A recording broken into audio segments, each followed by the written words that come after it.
Hello dear chess friends, my name is Marko Makaj.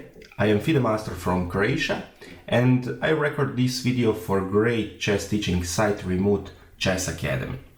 The topic for our today lesson will be chess opening, or basic things that you need to know when you start to play chess game.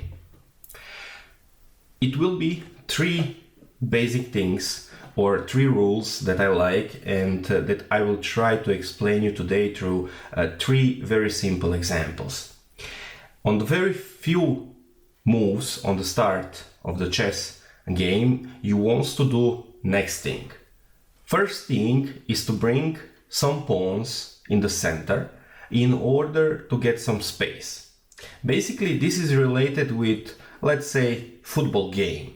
The side who has the center and who control the ball is in commanding lead, and this team will in most cases get the ball in the opponent's goal. So basically just like this is in the game of the chess. Why? Because let's say for the first example here that white play move e4. Why is this good move? This is the good move because pawn first makes some space for white pieces, especially for the bishop on f1 and the queen on d1, in order to get those pieces into play. The second thing is that this pawn somehow gets space also in the center and controls some vital squares that need our pieces to control the opponents. Now, if black also know what he needs to do, in most of the occasion he will play the move e5. Why e5? Very easy to understand that pawn on e5 now somehow control our pawn or white pawn on e4 and also some vital squares in the center. Next, just like white pawn on e4, black pawn on e5 get black's pieces the opportunity to join into play. Especially dark square bishop on f8 and queen on d8 can easily join the attack. It's very important to understand why is now bad after e4 for black to play, let's say, a6. If black play a6, you can see that this pawn on a6 doesn't control any vital squares. He only get the rook one opportunity to play himself on a7, but this is also a very bad square and it's not good for him to go there. Also, other pieces like the bishops and the queen doesn't have any squares or any room to play because black forced to play with very bad pawn. So very easy is to see that e5 is common move and a very good one because black get himself some kind of the equal play. Now the second thing after we, let's say, expose or get ourselves the opportunity to get the central squares is to develop the pieces. So after we develop the pawns, we want to develop the pieces, especially the light pieces. By that I mean the knights and the bishops. One thing that is also very important is to know that slightly or a little bit better is to play first with the knight and then with the bishop. And now why so? Because if you see now the knight on g1 can only came to the square f3. And then from f3 he can join the attack on e5 or on g5.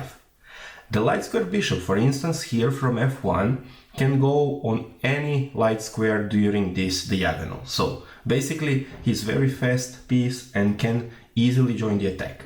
So if you can, slightly better is first to develop the knight and after this the bishops. Now, in this example, white play knight to f3. Now we came with knight on f3, we also attack the pawn on e5, we somehow control the square on d4 and also prepare this knight eventually to join the attack on g5. And you can see that here the position is slightly better for white. Now, very easy to see is just like after e4, e5, now black needs to defend this pawn on e5 because white knight wants to take him. There is few options that are possible. Black can try to defend this pawn on e5 with queen on e7, with queen on f6, with bishop on d6, and so on. Here, in this particular example, I will show you why and how not to play in the opening. Very nice and natural move is, of course, knight to c6. This knight on c6 very easily control the square on e5, and let's say that black has also close to equal game. In our example, I will try to explain you why here is not good to defend this pawn with pawn on f6. First thing is that black play with pawn, and much better is to play with piece, especially light piece and especially the knight. So basically you can see here where are the difference on very beginning on this lesson. And then also here with f6, black king on a8 is very exposed. You can easily see that this king is exposed on this diagonal. So here white has a lot of space to join immediately in the attack on black king. And now we have also the third thing that is, or the third rule that is very important, is to not bring the queen very early in the game, because the queen can be very easily attacked and you need to move back and back and back, and the opponent can easily develop the pieces with the attack on the queen. But if you have very direct attack on the opponent, you can join your queen and try to make the opponent, especially in the positions like this. So we can now stop this video, or you can try to think for a while, or just click on the stop and then you can resume in a very few seconds and try to find here a very direct line how white can easily beat black in this position. We can easily see here that this diagonal e8, h5 is very exposed, and because of this, white now sacrifice his knight on e5 in order to get his queen on the square h5. The only thing that now black can do is to take this knight, because if not, he lost the pawn. And now white queen can go on h5, check the king on a8, and attack the pawn on e5. If now king came to e7, then also queen a5 will be check, and then bishop c4 will mate the black king. So basically the only move which gives black the opportunity to play on is g6. But then after queen take on e5, now you can see that the rook on h8 is pinned, the king is checked on e8, and after next very natural move, let's say queen to e7, white take the opponent rook on h8, and we can say that white eventually wins this game. In our second example, I will try also to explain you why it's not so good to defend the position with the moves like, or with the pawns and the moves like f6 that we saw now a few seconds ago, and the moves, let's say, d6. Because basically here the second thing that black can do is to defend this pawn on e5 with the pawn on d6. Now he get the wide opportunity to get even the next pawn in the center and very aggressively attack this pawn. So now you can see that white developed all of the light pieces except the knight from b1, and he can easily join the attack on c3. Both of the bishops and queen are very nicely placed and have a lot of space or room to join the attack on every single move. So now you can see that black is on the pressure. In this example, I will also show you once again that knight c6 or knight d7 are the best way for black to defend, because they black need to develop the knight in order to defend this pawn and to develop one light piece, and especially the knight, as we mentioned before. But for our next example, I will show you what happens if now, let's say, black tried to defend this pawn on e5 indirectly with the move like bishop to g4. Now this bishop pin our knight with the queen and somehow defend for a while this pawn on e5. But also, because this is not the best principle how to play, white has very natural and very strong move that will allow him to get serious advantage in this opening. Because of this, white has very natural move d takes on e5. Now you can see that we get the pawn and black can only take the knight on f3, because if now he takes with pawn on e5, we can take the queen to d8, and after king take this queen on d8, we can take with knight on e5 the whole pawn, and we also have big advantage in the and the lead in the development, and we attack the pawn on f7 and the bishop on g4, and basically we win the battle in the opening, but also we are very close to win this game in very few moves. That's why on d, black's idea is to capture on f3, of course, because with this now he released the pressure on e5 and get us the opportunity, or something that we need to do here is to take this bishop on f3. And now black think that okay, he take on e5, somehow he get the pawn on e5 without any pressure now, and he think that his position is quite okay, but this is not the case, because with giving this light square bishop and without getting the knights into play, he get a lot of space for white pieces in order to attack few critical squares. Here, those squares especially are f7 square and the b7 square. And because of this, white with tempo developed the bishop and the attack f7 square in order to mate the black king.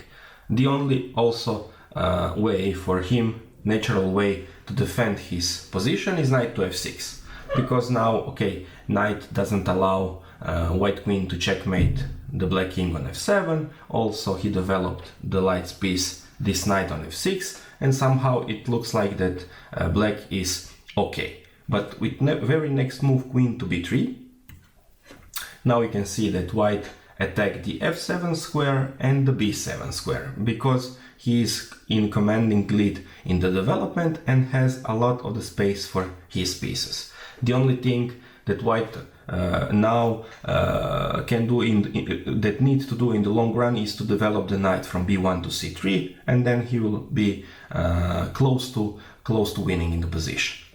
Now, after queen e7, the move that black needs to do in order to avoid taking the pawn on f7, but after queen b7, black is completely lost. White takes the pawn.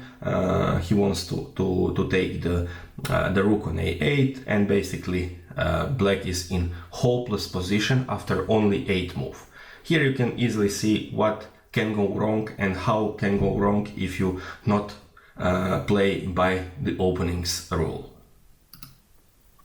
In our third example, I will try to explain you third basic rule how to play in the opening, and this is related with queen's move on very few moves in the opening, and why this is not such a good idea.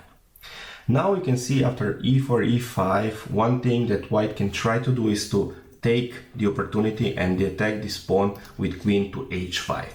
On first sight, it looks like a very good move, because queen can go in the attack on the second move and somehow can create some threats against this pawn on e5. But basically what is here wrong is the thing that this queen can easily be attacked by the opponent's pieces, especially light pieces, and she will be obligated to move forward, to move backward, and with move to move, black will seize the initiative, because the pieces of a lower value will attack the queen and not get this queen any kind of opportunity to move forward, but only to push this queen back. That's why if you can, you need to avoid those kind of the moves. For this particular example, I will show you why this is not a good idea. Knight c6, you can see, is very natural move that defend this pawn and prepare the other knight to join in the defend this pawn on f7 with move knight to f6. You can see that black play by the rules, play with the pawn in the center, then developed the knight on c6, so important thing, develop the knight, not the bishop, and somehow prepare the territory for the other knight to join and to play on f6. Now, in order to do anything here, the only move that is okay for white is to play bishop to c4. Somehow white wants to take the opportunity to mate the opponent king. Okay, if you're playing black, you don't want to allow white to checkmate your king, and you will defend him with moves like g6 here. Once again, white can try to do the same thing with queen f3, but knight f6 will not only to defend this pawn on f7, but also bring some kind of the tension on the pawn on e4, and basically allow the other knight, you can see it's green marked, this option to play on d4. And now white is in very bad position because he doesn't develop the knights. The bishop on c4 is okay, but the queen is completely misplaced, and black has a lot of space and control, and easily can join and try to attack this queen. Once again, white try here to play queen to b3 and to attack the pawn on f7. And now, because white doesn't do anything, basically what he needs to do in the opening, black can even sacrifice this pawn in order to get material from white. And that's why here he can even play knight to d4. And now you can see that the queen is hanging, the pawn on e4 is hanging, and basically black has the control. Practically the only move that white can do, because if he say A, he needs to say also B, he needs to take this pawn on f7. But after this, very nice move, king e7, and you can see that everything is hanging. Queen needs to go away from this diagonal, after which black will take this bishop on f7, and he will be in the commanding lead with extra piece. For instance, queen to c4, b5, and now you can see every single square on this diagonal a to g8 is not allowed for white queen, and after she remove himself on d3, black can take on f7, take the piece, and clearly take this game. So, for the end, we need to say something about the conclusions for our three important examples here. The first rule, try to remember, is that in the opening, in few moves, we need to push the central pawns in order to get some kind of the space, because from this space you'll be able to control the center and to get your pieces into play. The second very important thing is that first, after the moving the pawns, very nice basic rule is to develop the light pieces, especially the knight. So remember, first knight and then the bishops, because bishops can in one single move came very deeply in the position, but knights can only jump for let's say 2 lines, and then you need to be cautious not to allow bishops to join the attack without the knights. And the third very important thing is that you need to avoid, like in this example, to get your queen into play very early in the game, because you will get the opponent's pieces options, extra options to, with the attack on your queen, develop all of his pieces and take the commanding lead in this chess opening.